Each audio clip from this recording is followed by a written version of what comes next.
আজকের ব্লগটা একেবারে সকাল থেকেই শুরু করেছি গপু সোনাদের স্নান করানো আর পুজো দেওয়া থেকে।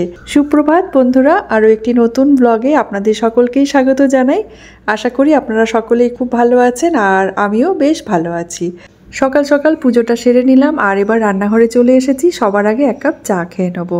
একটু শান্তি করে বসে চাটা খেয়ে নিলাম আর তারপরে যখন রান্নাঘরে এসেছি দেখছি দিয়াই আজকে ব্রেকফাস্টটা বানাচ্ছে। আজকের ওয়েদারটা কিন্তু বেশ ভালো। এই কয়েকদিন যা গরম ছিল আর এত রোদের তাপ ছিল, তো আজকে যেহেতু একটু মেঘ করেছে আর বোধহয় কোথাও বৃষ্টি হয়েছে। আমাদের দুর্গাপুরে কিন্তু সেইভাবে বৃষ্টিটা হয়নি। কালকে ওই ছিটেফোঁটা একটু বৃষ্টি হয়েছিল, তবে ওয়েদারটা একটু ঠান্ডা হয়ে গেছে। সেই দেখে দিয়ার আজকে মন করেছে যে লুচি খাবে। তো আমি যেহেতু স্নান করে পুজো দিয়ে চলে গেছিলাম, ঘরের কাজকর্ম সারছিলাম, তো সেই কারণে দিয়া বলল যে মা আমি ব্রেকফাস্টটা বানিয়ে নিচ্ছি। তো যেই বলেছি যে আমি বানিয়ে নেব, তখন বলে না তুমি পুজোটা সারো আর আমি করে নিচ্ছি। এই যে ও একদম আটা মেখে সুন্দর করে লুচিগুলোকে বেলে নিয়েছে, গরম গরম লুচি আর আলুর চচ্চড়ি বানিয়েছে। দিশা তো স্কুলে গেছে, তো সকালবেলায় উঠেছি, বেশ অনেকটা সকালে ওঠা হয়েছে। স্কুল থাকলে ভোর 5টার মধ্যেই উঠে যেতে হয়। তারপরে দিশাকে টিফিন বানিয়ে ওকে স্কুলে পাঠানো হয় আর টুকটাক তখন থেকেই আর কি ঘরের কাজ চলতেই থাকে। আর মানে সেভাবে শোয়া হয় না। আর কোনো দিন যদি একটু ভালো না লাগে শরীরটা, তখন দিশাকে স্কুলে পাঠিয়ে একটু রেস্ট করে নিই।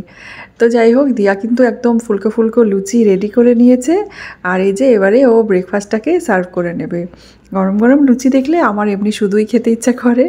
আমি কিন্তু লুচি খেতে খুব ভালোবাসি, তবে লুচিটা খাওয়া বারণ, মানে ভাজাভুজি খেতে ডাক্তার বারণ করেছে। তো ডেলি তো আর খাওয়া হয় না, মাঝে মধ্যে ঘরের মধ্যে হয়তো বানানো হয় যখন, তখন আর কি একটু একটু খেয়ে নিই। তো এই গরম গরম লুচি আর আলুর চচ্চড়ি এই দেখলে তখন কার না খেতে ইচ্ছে করে বলুন। এটা তো আমার সবথেকে প্রিয় খাবার। একদম যে সাদা আলুর চচ্চড়িটা হয় ওটা তো সবথেকে ফেভারিট আমার। যদিও দিয়া আজকে একটু একটু সামান্য দিয়েছে লঙ্কার গুঁড়ো আর একটু হলুদ দিয়ে বানিয়েছে, তবে কিন্তু খুব ভালোই বানিয়েছে। দেখেই একেবারে মনে হচ্ছে লোভনীয় হয়েছে তরকারিটা। টেস্ট করলে বুঝতে পারবো। দেখি খেয়ে কেমন বানিয়েছে দিয়া তরকারিটা।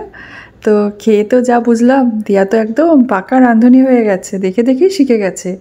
আমি রান্না করি আর ও আমার পাশে দাঁড়িয়ে দাঁড়িয়ে দেখে আর কি মাঝে মাঝে কোনো রেসিপি, আর যেটা বুঝতে পারে না সেটা আবার জিজ্ঞেস করে নেয়। তবে দিয়া কিন্তু সব রান্নাই খুব সুন্দরভাবে করে। তাই আমি বলছিলাম আমারই ভালো হয়েছে, তুই রান্নাটা শিখে গেছিস, এবার তো আমার আরামই আরাম। তো যদিও করতে দিই না, করতে চায়, তো আমি বলি না, সবসময় রান্নাঘরে আসতে হবে না, কাজ করতে হবে না, নিজের পড়াশোনা নিয়ে থাক। তো মাঝে মাঝে ওর মন চাইলে ব্রেকফাস্টটা বানায় আর কখনো কখনো কিন্তু লাঞ্চটা ওর খুব সুন্দর করে বানিয়ে দেয়। আর ইভিনিংয়ে যদি কখনো কিছু স্ন্যাক্স বানানোর হয়, সেগুলো কিন্তু দিয়া খুব সুন্দর পরিপাটি করে একদম রান্নাবান্নাটা খুব ভালোই শিখে গেছে। যাই হোক, আজকের লাঞ্চের মেনু হচ্ছে আলু ভেন্ডি আর ডিম দিয়ে একটা রেসিপি বানাবো। তো আর তার সাথে লাউ দিয়ে ডাল আর ভাত, আর কিছু করব না। ডিমের কারি বলেছিলাম করব, তো দিয়া দিশা সকালেই বলেছে যে না, ডিমের কারি করতে হবে না, ডিমের অমলেট দিয়ে তুমি যে ভেন্ডির রেসিপিটা করো সেটাই করবে, ওটা আমাদের খেতে খুব ভালো লাগে। যাই হোক, লম্বা লম্বা করে আলু আর ভেন্ডিটা কেটে নিয়েছি আর সামান্য করে একটু নুন হলুদ দিয়ে ভেন্ডিটাকে একটু ভেজে তুলে রাখলাম। এবার একটা মশলা করে নিচ্ছি, আদা কাঁচা লঙ্কা আর দিয়েছি এখানে 2টো টমেটো। তো মশলাটাকে বেশ ভালো করে বেটে রেখে দেবো আর এদিকে আমি ভেন্ডিটাকে ভেজে ভেজে তুলে রাখছিলাম। বেশ অনেকটাই ছিল যেহেতু ভেন্ডি, তো অল্প অল্প করে ভেজে তুলে রেখেছি। তারপরে এবারে আমি তেলের মধ্যে জিরে ফোড়ন দিয়েছি আর একটা কুচনো পেঁয়াজ দিয়ে তার মধ্যে দিয়ে দিলাম কেটে রাখা আলুটা, স্বাদ মতো নুন দিয়ে নেড়ে চেড়ে রেখে তারপর ঢেকে রেখেছিলাম কিছুক্ষণের জন্য। এবার আলুটা ভাজাও হয়ে গেছে আর বেশ ভালো মতো যখন সেদ্ধ হয়ে এসেছে, এবার আমি এর মধ্যে দিয়ে দিলাম বেটে রাখা মশলাটাকে বেশ ভালো করে একটু কষিয়ে নিচ্ছি। আর গুঁড়ো মশলাগুলো যা দিয়ে থাকি প্রত্যেক দিন রান্নাতে, সেগুলোই দিয়ে দিলাম হাফ চামচ করে। ব্যাস, এবার মশলাটা খুব সুন্দরভাবে কষানো হয়ে গেছে। এর মধ্যে আমি দিয়ে দিচ্ছি ভেজে রাখা ভেন্ডিটা যখনই আমি রান্না করি একটু আগে থেকে ভেজে নিই, একটু নুন হলুদ দিয়ে ভেজে তুলে রাখি, তারপরে মশলার সাথে একটু মাখা মাখা করে করি। সেই ক্ষেত্রে ভেন্ডির এই তরকারিটা খেতে কিন্তু খুব ভালো লাগে। যাই হোক, ভালো করে কষিয়ে নিয়ে খুব সামান্য একটু গরম জল দিয়েছিলাম, বেশি জল দিইনি, একেবারে মাখা মাখা করবো তরকারিটা। আর এদিকে ফ্রাইং প্যানের মধ্যে সামান্য তেল দিয়ে 2টো ডিম আমি ফেটিয়ে রেখেছিলাম সেটা দিয়ে দিলাম। ডিমটাকে এভাবে একদম ঝুড়ো ঝুড়ো করে আলু ভেন্ডির সাথে মিক্স করে দিলাম। ভালো করে নেড়ে চেড়ে নিয়ে একদম মাখা মাখা যখন হয়ে গেছে, তখন আমি ভেন্ডির তরকারিটা নামিয়ে রাখলাম।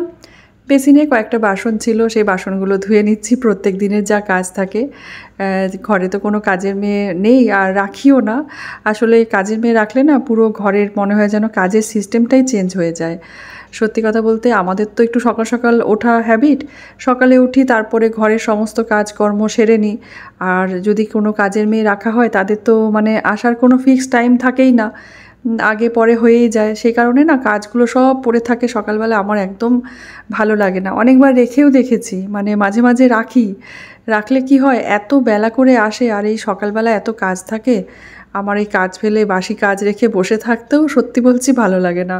সেই কারণে মানে রাত্রেবেলায় বাসন ধুয়ে রেখে দিই, রান্নাঘরটা গুছিয়ে রাখি খুব ভালো করে। সকালে উঠে যা রান্নাবান্না থাকে করে নিই, আর রান্নার পরে কয়েকটা বাসন হয় ধুয়ে নিই।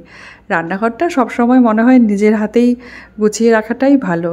অন্যের হাতে ছেড়ে দিলেই পুরো কাজের সিস্টেমটাই চেঞ্জ হয়ে যায়, এটা আমার মনে হয়। যাই হোক, আজকে খুব সিম্পল রান্নাবান্না হয়েছে, লাউ দিয়ে মুসুরির ডাল আর ভেন্ডির একটা রেসিপি। তো ভেন্ডিটা ডিম দিয়ে এভাবে আপনারা একবার ট্রাই করে দেখবেন, খেতে কিন্তু ভীষণ ভালো লাগে। আর ডিমের পরিবর্তে এখানে কিন্তু চিংড়ি মাছ ভেজে দিলেও খেতে ভালো লাগে। শুধু আলু ভেন্ডির সবজি খাওয়ার থেকে এইভাবে ডিমের একটু ভুজিয়া করে আলু ভেন্ডির সবজির মধ্যে মিক্স করে দিলে ওই সবজিটার টেস্ট কিন্তু অনেক বেশি বেড়ে যায়। দিয়া দিশাকে নিয়ে লাঞ্চটাও সেরে নিই আর আজকের ব্লগটাও এখানে শেষ করে দিই। আজকের ব্লগটা আপনাদের কেমন লেগেছে অবশ্যই এটা কমেন্ট করে জানাতে ভুলবেন না। প্রত্যেক দিনের মতনই আজকেও আমি আপনাদের কমেন্টের অপেক্ষায় রইলাম। আপনারা সবাই খুব ভালো থাকবেন, সুস্থ থাকবেন। ধন্যবাদ।